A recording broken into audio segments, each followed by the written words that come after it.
Fase yang pertama yaitu profase, di mana sentrosom mengalami replikasi atau penggandaan sehingga menghasilkan dua sentrosom. Bisa dilihat di gambar, di situ ada dua sentrosom yang bergerak ke kutub-kutub inti sel yang letaknya berlawanan. Selanjutnya, mikrotubulus mulai terlihat di antara dua sentrosom.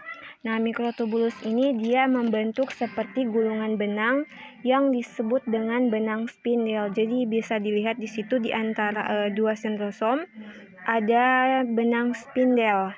Nah, selanjutnya benang-benang kromatin mulai mengalami penebalan.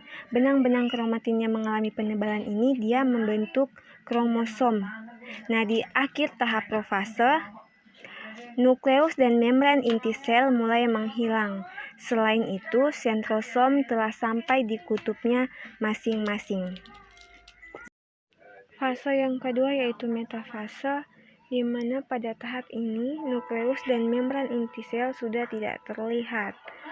Selanjutnya, masing-masing kinetofor pada sentromer dihubungkan ke satu sentrosom oleh benang-benang spindel.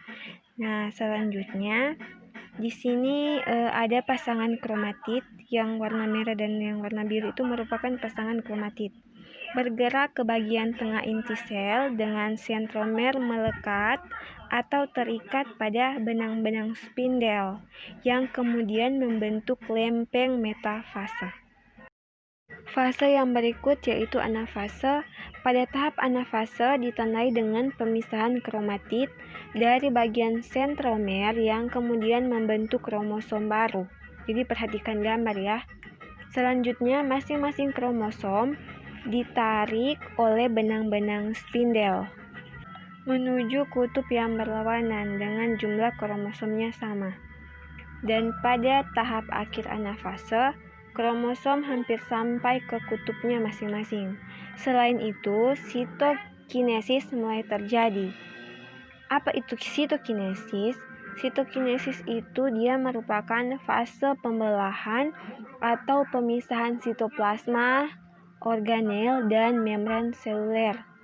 Pembelahan ini dimulai dari membran sel menuju ke bagian tengah sehingga akan menghasilkan dua sel yang disebut dengan anak sel. Selanjutnya kita masuk ke tahap akhir pembelahan mitosis yaitu telofase.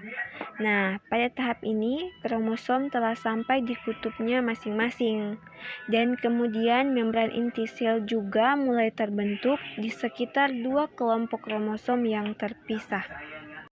Nah, adik-adik, kemudian sitokinesis telah sampai dan sel pun telah membelah dan menghasilkan dua sel anak dengan kromosom diploid atau 2N, yaitu kromosom yang berpasangan.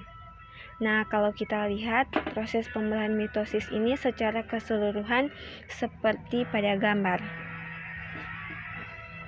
Sampai di sini dulu materi kita tentang pembelahan sel, dan kita akan membahas materi pembelahan sel lagi sesuai dengan jadwal mata pelajaran IPA yang telah dibagikan. Selamat pagi dan selamat mengikuti pelajaran selanjutnya.